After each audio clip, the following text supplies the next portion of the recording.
hace muchos años, al que en aquel momento era mi mejor amigo, le picó un escorpión mientras él jugaba en un montón de arena en su casa del pueblo. Y recuerdo ver a mi amigo con el dedo gordo de la mano así, que parecía una berenjena, más que un dedo. Afortunadamente, todo esto quedó en un mero dedo hinchado y dolorido bastantes días. Así es, un miedo por mi parte. Crecí y con respeto con los escorpiones, pero la realidad es que los escorpiones presentes en nuestro país, en España, la verdad es que no son altamente venenosos. Pero en los tiempos y en el lugar en el que nuestro Señor Jesús vivió, eso es otro cantar. En la actualidad, en Israel se encuentran diferentes variedades de escorpiones, entre ellas el llamado escorpión amarillo palestino, una palabra hoy en día en plena ebullición, ¿verdad? También llamado el acosador de la muerte. Esta es una de las especies más venenosas que existen de escorpión. Su picadura no suele ser mortal, salvo a niños pequeños o personas con problemas cardíacos, pero esto pasa ya. Otro escorpión que ya se encontraba en la época de nuestro Señor Jesús es el llamado escorpión negro de cola, conocido como el matahombres del sur. Un escorpión muy peligroso que si no le administras un antídoto puede ser mortal. Pero de nuevo, no os preocupéis, hermanos. Primero, yo no vengo a hablar de animales. Segundo, estos animales viven lejos de aquí. Y no sé si el Señor Jesús se encontró con algún escorpión de estos cuando era niño o adulto, pero el Señor Jesús sabía muy bien de lo que estaba hablando cuando mencionó estos animales en la escena que Lucas nos está narrando. Una escena que sirve como lección para los destinatarios de su época, ¿verdad? En este caso, Teófilo, Lucas capítulo 1, versículo 1. Pero también una gran enseñanza para nosotros, una enseñanza tremendamente importante. La enseñanza de este breve texto es la siguiente: el cristiano debe perseverar en oración. ¿Eres creyente? No te veo muy convencido, aún así yo te voy a decir, el cristiano, el creyente debe perseverar en oración. Fijaros lo que dice el texto, versículo 11. ¿Os suponed que a uno de vosotros, que es padre, su hijo le pide pan? ¿Acaso le dará una piedra? O si le pide un pescado, ¿acaso le dará una serpiente en lugar de pescado? O si le pide un huevo, ¿acaso le dará un escorpión? Pues si vosotros, siendo malos, sabéis dar buenas dádivas a vuestros hijos, ¿cuánto más vuestro Padre Celestial dará el Espíritu Santo a los que se lo pidan?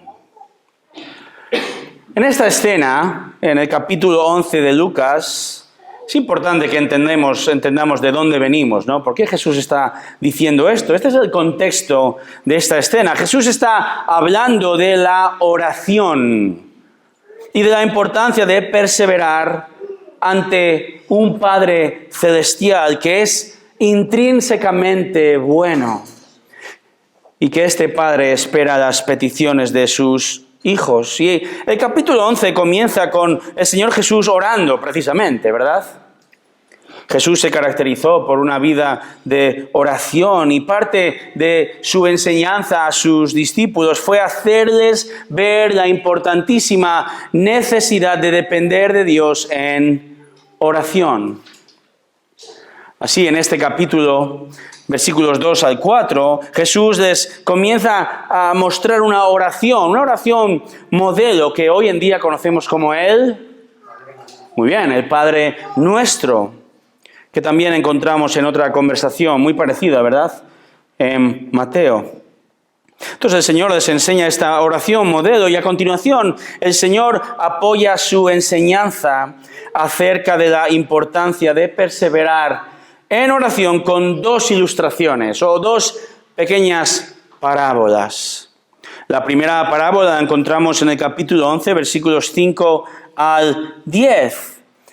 Y esta parábola, os la resumo, nos habla de un amigo que importuna a otro amigo durante la noche, ¿verdad? Pidiéndole ayuda, llamando a la puerta constantemente. Y la lección aquí de Jesús es que si un amigo irritado por la constancia de su otro amigo, si un amigo irritado ayuda a otro que le está pidiendo ayuda, ¿cómo no vamos nosotros a importunar, molestar a nuestro buen y paciente Padre Celestial, ¿verdad? Jesús enseñaba a sus discípulos a perseverar en sus peticiones al Padre, a pedir en todo momento. La segunda ilustración, hermanos, que nos anima a perseverar en la oración, y por perseverar me refiero a continuar constantemente orando. Y la segunda ilustración que nos anima a perseverar en la oración la encontramos en los versículos que hemos leído. De nuevo, versículo 11, os suponed que a uno de vosotros que es padre, su hijo le pide pan, ¿acaso le dará una piedra? O si le pide un pescado, ¿acaso le dará una serpiente en lugar de pescado? El Señor está diciendo lo siguiente: pide al Padre Celestial. Y sé que he ido muy rápido por este capítulo 11, hermanos, pero si podemos intuir, observar, Jesús está yendo de menos a más en cuanto a un nivel de relación entre la persona que pide y a quien pide. Ha hablado de dos amigos y ahora va mucho más allá, porque habla de la relación de un padre con su hijo. Y la lógica es bastante lógica. Es así. Por lo general, ¿verdad? Ningún padre, ninguna madre, por imperfectos que seamos, vamos a negar a nuestros hijos el pan que necesita, ¿cierto? ¿Verdad? No vamos a darle una piedra si tiene hambre. Eso muy poco va a servir para sus necesidades, a no ser que la venda, ¿verdad? No vamos a darle una serpiente venenosa en lugar de un pescado. Sería una crueldad por parte de un padre hacer esto, ¿verdad? Y no estoy diciendo que como padres hemos de decir sí a todas las peticiones de nuestros hijos. Eso es absolutamente contraproducente. Eso es despilfarrar dinero en un niño mimado que no ha aprendido, no va a aprender a que alguien le diga que no. Eso no es criar a nuestros hijos en las disciplinas y la sabia instrucción del Señor. Efesios capítulo 6.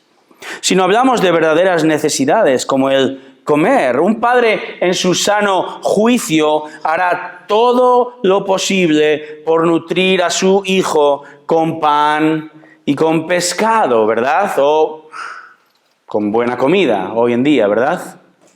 No con una piedra o una serpiente, ¿verdad? Dice el versículo 12, o si su hijo le pide un huevo, ¿verdad? El padre no le dará un escorpión negro de cola gorda. No tendría ningún sentido, sería una absoluta crueldad. Así que padres, abuelos, tíos, cuando tu hijo, tu hija, tu sobrino, tus nietos te miran con ojos de cordero degollado y hambre de león, como los míos según van creciendo, ¿no vas a hacer lo posible para nutrirles, verdad? La respuesta es sí, absolutamente. Voy a querer nutrirles porque les amo. Quizá tu presupuesto te va a dar más para comprar una salchicha de una marca blanca que un bistec de ternera, o para un trozo de pan con un poco de mantequilla, que quizá para comprar una tarrina de helado de 7 euros con nombre del norte de Europa, hecho en América. No. Pero por amor a ellos haremos todo lo posible por satisfacer sus necesidades. Y sí, abuelos, malcriarlos un poquito, como soléis hacer, ¿verdad? Pero el punto es este, hermanos. Si nosotros hacemos esto, Fíjate el versículo 13. Pues si vosotros, dice Jesús, siendo malos, sabéis dar buenas dádivas a vuestros hijos, ¿cuánto más vuestro Padre Celestial dará el Espíritu Santo a los que se lo pidan? Este vosotros, por cierto, se refiere a los discípulos con lo que está hablando en el versículo 1. El versículo 1 dice, y aconteció que estando Jesús orando en cierto lugar, cuando terminó, le dijo a uno de sus discípulos, Señor, enséñanos a orar. Y Jesús dice, si aún vosotros, discípulos, siendo malos, sabéis dar buenas dádivas a vuestros hijos, ¿verdad? Siendo malos, ¿nos choca un poquito esta palabra? Hermanos, el cristianismo nos pone en nuestro sitio, ¿verdad? Estamos hablando de una relación de padres a hijos y creo que la palabra malo es un tanto infantil, ¿verdad? Malo, esto no se hace, esto lo aprenden los niños muy rápido. Pero desde el sentido, hermanos, más estrictamente bíblico, ¿sabes qué? No hay nadie bueno. No hay nadie bueno en el mundo, lo estamos viendo en Romanos, ¿verdad? Aunque hay mucha gente y mucha gente no creyente que realiza muchas y muy buenas acciones, la Biblia nos lleva a entender que aunque las acciones externas del hombre puedan ser buenas, las motivaciones del corazón no van a serlo, dice la palabra de Dios, o al menos no en toda su extensión. No hay nadie perfectamente bueno. Aún nuestras mejores obras son como sucios trapos, porque nuestra motivación no es la adecuada. Dice Isaías 64:6, todos nosotros somos como el inmundo y como trapo de inmundicia todas nuestras obras justas. El profeta Isaías, después de había contemplado en el capítulo 6 la increíble, la majestuosa, la perfecta, poderosa y santa gloria de Dios, aún él, el propio profeta, se une a este canto y confiesa su indignidad absoluta, tanto en sus acciones externas como en las motivaciones de su corazón. Hermanos, somos malos. Por infantil que suene, somos malos. Pero voy a decirte una cosa. Podemos decir esto, y entiéndeme en el contexto. Somos malos gracias a Dios. Somos malos gracias a Dios, porque si no reconociéramos nuestra maldad, si no pensáramos que necesitamos ser rescatados de la maldad, seguiríamos muertos en nuestros delitos y pecados. Y aquel que piensa que quizá no es tan malo, o al menos yo no soy tan malo como otros, ¿verdad? Yo no he matado a nadie, yo soy fiel a mi cónyuge, yo pago mis impuestos la mayoría del tiempo. Bien, fantástico, hazlo. Pero cuando dejamos de compararnos unos con otros y miramos hacia arriba, al perfecto, al santo, al infinito Dios, ¿sabes qué? Todo esto cambia. Porque Dios exige perfección ante su presencia. Dios no tolera un solo gramo de maldad. ¿Cumples tú con ese requisito? ¿Alguien de aquí puede levantar la mano y decir, yo soy bueno, perfectamente bueno, y tengo derecho a estar ante Dios? ¿Alguien puede decir esto en esta noche? No. Y si lo dijeras, irías en contra de lo que la palabra de Dios dice. Romanos 3:10, no hay justo ni aún uno, no hay quien haga lo bueno. Pero si tú todavía piensas que eres suficientemente bueno como para que Dios tenga favor contigo, te voy a decir, estás equivocado. No hay nada que puedas hacer. Bueno, hay algo que sí puedes hacer. Reconocer tu maldad. Arrepentirte. Creer en el Evangelio de Jesucristo, las buenas noticias de que Jesús, la segunda persona de la Trinidad, se encarnó. Cristo, quien es Dios, vivió una vida perfectamente buena y no mereciendo nada malo, Él fue quien murió en una cruz cargando la culpa, todo el pecado, toda la maldad, todo lo no bueno de su pueblo. Pero Él resucitó y está vivo hoy y Él te ofrece salvación aquí y ahora, y te ofrece la adopción ante Dios Padre, y te ofrece una relación con Él, y esto incluye pedir a Dios Padre, el bueno, perseverar en pedir en oración a Él de acuerdo a su voluntad. Sí, Jesús utiliza la palabra malos. Y de nuevo el tren de pensamiento es que si somos malos, si aún tenemos pecado y hacemos malas obras cada día, si nos amamos a nosotros mismos más y primero que a los demás, y con toda esta maldad todavía somos capaces de dar algo bueno a nuestros hijos,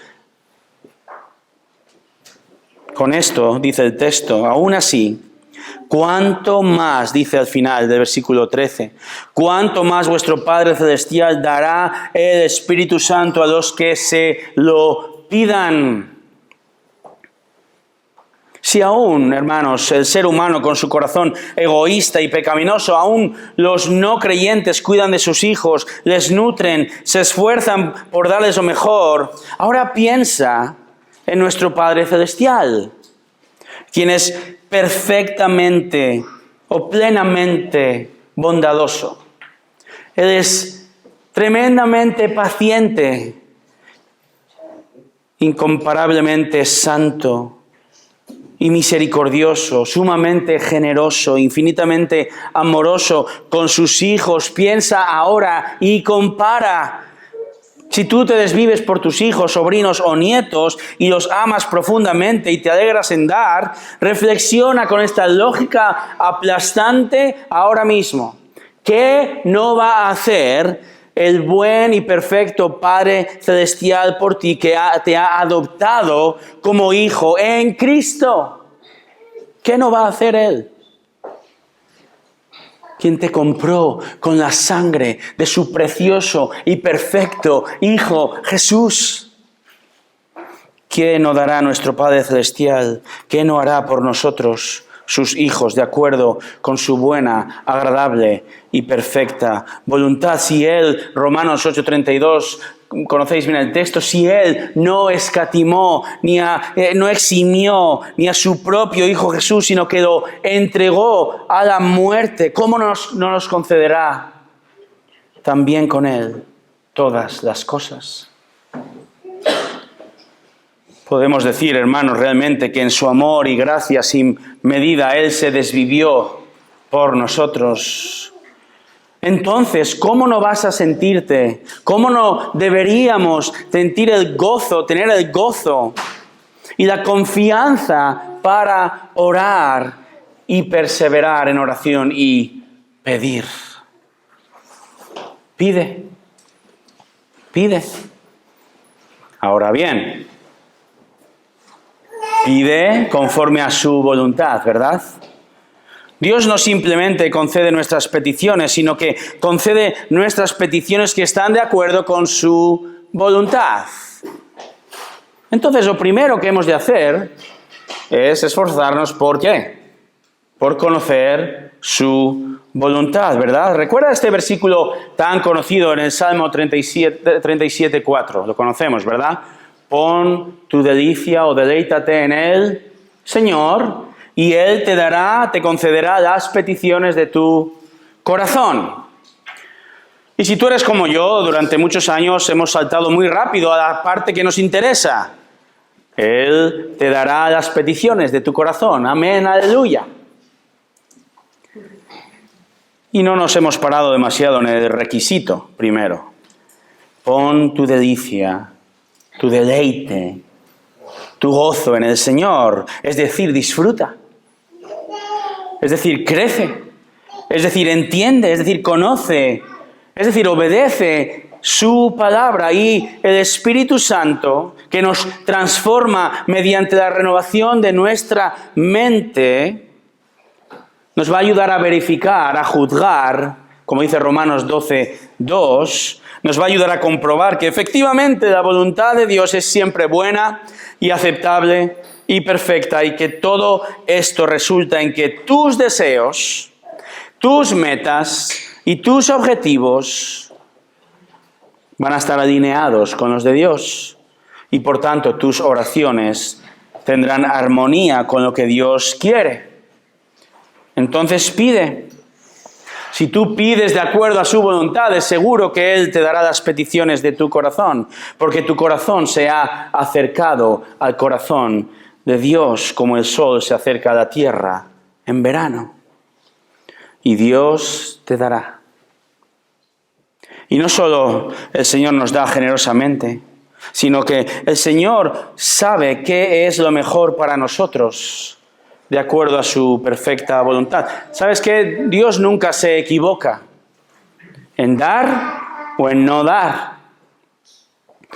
Recuerdo una vez cuando nuestro hijo mayor, Eric, era muy pequeño, había una persona que estaba cuidando de él en ese día, y cuando fuimos a buscar a nuestro hijo, esta persona nos comentó, nos dijo, ¿sabes qué? No sé qué le pasa.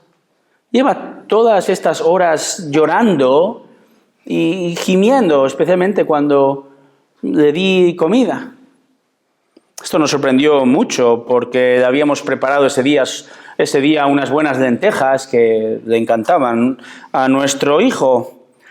Pero ¿qué ocurrió? Ocurrió que para nuestra sorpresa y para nuestra vergüenza nos dimos cuenta de que nos habíamos equivocado. Nos habíamos equivocado de tupper. Y le habíamos dado por accidente una salsa mexicana tremendamente picante que había preparado mi cuñado, que parece que tiene la lengua muerta y no nota el picante. Y nosotros, aún con nuestras mejores intenciones, ¿verdad?, nos equivocamos. Queremos dar a nuestro hijo algo bueno y resulta que se pasó un par de meses sin poder hablar realmente, ¿no? No es para tanto, no es para tanto. Pero podemos, ¿verdad?, sin mala intención, equivocarnos. Podríamos incluso, yendo al texto, podríamos confundir un trozo de pan con una piedra, imagínatelo, si es de noche y no tenemos las gafas puestas. Podríamos confundir un pescado, una anguila, ¿verdad?, con una serpiente, quizá. O aún podríamos confundir un huevo con un escorpión blanco, porque los escorpiones blancos se enrollan y parecen un huevo. Bueno, pero esto no le ocurre a Dios. Nuestro Padre Celestial no solo es generoso, sino que nunca se equivoca. Nunca se equivoca. Él sabe qué es lo mejor para ti y nunca se va a confundir. No hay error. Escucha bien, aún sus nos o noes, aún tu sufrimiento, no es un error de Dios. Él nos da lo mejor. ¿Confías en esta verdad? ¿Confías en esta verdad? Y en este contexto, el Señor Jesús habla de dar algo increíble. El Espíritu Santo a los que se lo pidan.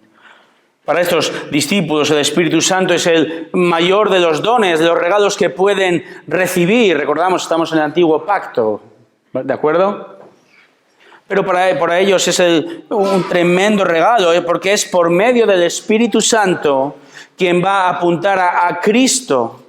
Es el Espíritu Santo quien abre los ojos al Salvador. Es por medio de la obra del Espíritu Santo por quien ellos pueden ser hijos del Padre Celestial y tener acceso al dador de todo. Y los discípulos van a recibir al Espíritu Santo en Pentecostés. Los creyentes hoy no pedimos per se de esta manera. Recordemos el contexto donde nos encontramos, ¿de acuerdo? Antiguo Pacto.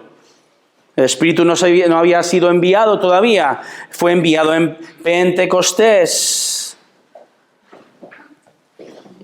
Para nosotros el Espíritu Santo se nos es dado, regalado como consecuencia de nuestra salvación. Esa sería la mayor petición, ¿verdad? La mayor respuesta a la petición: Señor, sálvame. Señor, me arrepiento de mi pecado, y que el Señor te dé algo increíble, que es que te dé el Espíritu Santo. para que reconozcas tu pecado y entiendas el Evangelio y seas salvo. Esto sí que es un tremendo regalo. ¡Qué generosidad! ¡Qué seguridad! ¡Qué puerta de acceso constante ya! Entonces, por medio de la obra de Cristo en el Espíritu, ahora tenemos acceso a Dios Padre y podemos pedir. Esto es lo que está diciendo. El Espíritu Santo os dará este acceso. Dice un autor, si le pides un regalo, Dios te otorga al dador. Si le pides un efecto, Él te provee la causa. Si le pides un producto, Él te concede la fuente. Si buscas consuelo, Dios te entrega al consolador. Si buscas poder, Él te da la fuente de poder. Si ayuda, Él te da al ayudador. Si andas tras la verdad, Dios te suministra el Espíritu Santo de verdad. Si buscas amor, gozo, paz, paciencia, fe, mansedumbre, Dios te facilita al productor de este fruto. El Espíritu Santo que mora en el creyente es la fuente de todo lo bueno en la vida del cristiano. Hermanos, si Él nos ha dado su salvación, si Él ya ha demostrado que es un Salvador amoroso, ¿cómo dudamos tanto? ¿Cómo nos cuesta tanto orar? Cuando entendemos que Él va a escuchar nuestra oración. Porque Él hizo algo increíble cuando nosotros no estábamos orando por ello. Ni siquiera vivíamos. Él envió a Cristo. ¿Cómo no te dará ahora junto con Él todas las cosas? Si Dios nos ha dado en su plan maravilloso a su precioso Hijo Jesús, si nos ha dado al Espíritu Santo, la fuente de todo bien, si Él nos ha regalado salvación cuando no la buscábamos, ni la queríamos, ni la pedíamos, ¿cómo entonces no vamos hoy, como hijos ya adoptados, cómo no vamos a perseverar, importunar a nuestro Padre Celestial en oración? Él lo está diciendo. Dios no te va a dar una serpiente, no te va a dar un escorpión, sino te va a dar lo mejor, y Él no se equivoca, aun cuando estés sufriendo en ese momento. Quizá el pan que Dios te dé no es exactamente el que tú le has pedido. Estoy hablando en términos figurativos, ¿verdad? Quizá tú pedías un pan gallego de maíz, de millo, con semillas caliente, cortado y que te sacie una semana entera de lo que pesa. Y el Señor provee un panecillo pequeñito, más caro de lo que pensabas y de ayer. Gloria a Dios. Quizá le estés pidiendo un pescado, una lubina fresca y jugosa, pero el Señor está haciendo que ese pez pique, que tarde en picar, y estás a la espera. O igual pica y es una sardina. Estoy hablando en términos figurativos, ¿verdad? Lo que estoy diciendo es que quizá pedimos y no recibimos ni cuando queremos ni lo que nosotros esperamos. Pero hermanos, Dios no se equivoca. Él te va a poner en la situación y te va a dar o te va a no dar lo que pides de tal forma que Él reciba más gloria, más gloria. La cuestión es esta: ¿estás dispuesto a recibir la contestación de Dios con gozo? Aunque no sea lo que esperas ni cuando lo esperas. Y hasta que el Señor conteste tu oración, persevera, deleítate en Él, porque el Señor te llama a resistir, a aguantar y confiar en Él. Por lo tanto, desde este texto, el llamado es, hermano, hermana, persevera. Persevera en oración, persevera en esperar. Y mientras estás perseverando, crece en conocer su voluntad, su carácter. Persevera deleitándote en Él y Él te concederá las peticiones de un corazón cuyos apetitos y deseos van a ser más como los suyos. Persevera mientras creces, o más bien persevera mientras esperas, conociendo su voluntad, y persevera al mismo tiempo orando. Si nosotros somos generosos aún con nuestra maldad y nuestra imperfección, ¿cuánto más esto tiene que animarte a volver otro día más? Cuando estás agotado del día, cuando tus hijos han pecado por 90ª vez en esta hora, cuando tu jefe otra vez ha sido un maleducado contigo, cuando estás sufriendo la enfermedad, el Señor te pide que confíes en Él y que no desfallezcas y vengas a Él, porque tienes acceso a Él, al Padre Celestial, en Cristo, en el poder del Espíritu, y Él te da abundantemente y sin medida. Estamos constantemente aprendiendo esta lección, ¿verdad? ¿Alguien puede decir que ya tiene el sobresaliente en la asignatura de oración? No, ¿verdad?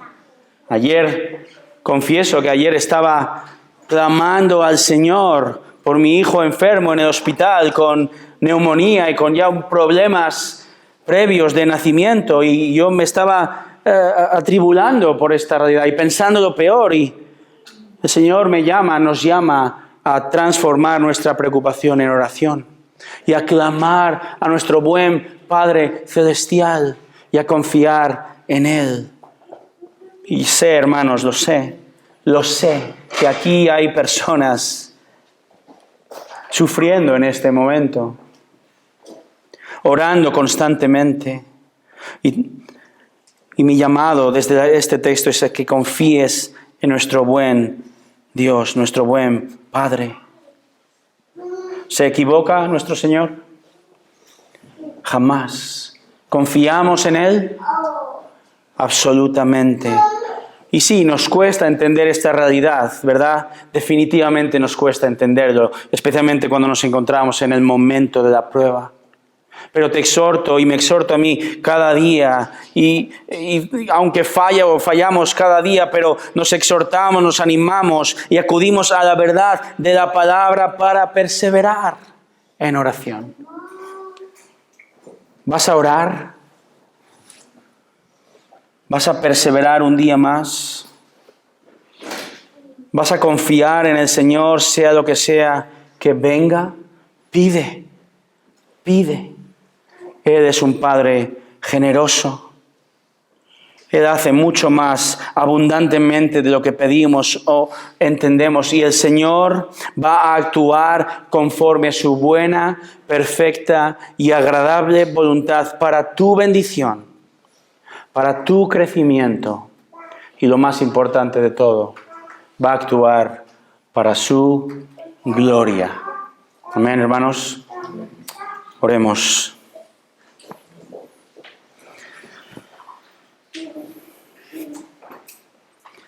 Padre, perdónanos. Reconocemos aún que con un corazón regenerado por tu Espíritu Santo, que sí, nos lo has dado. Señor, tú nos has dado lo más grande. Tu Espíritu Santo abrió nuestros ojos a la verdad del Evangelio. Hemos sido nacidos de arriba y hemos entendido la verdad de que Cristo murió en una cruz por nuestros pecados. Así que, Señor, gracias por tu salvación. Y perdónanos por dudar.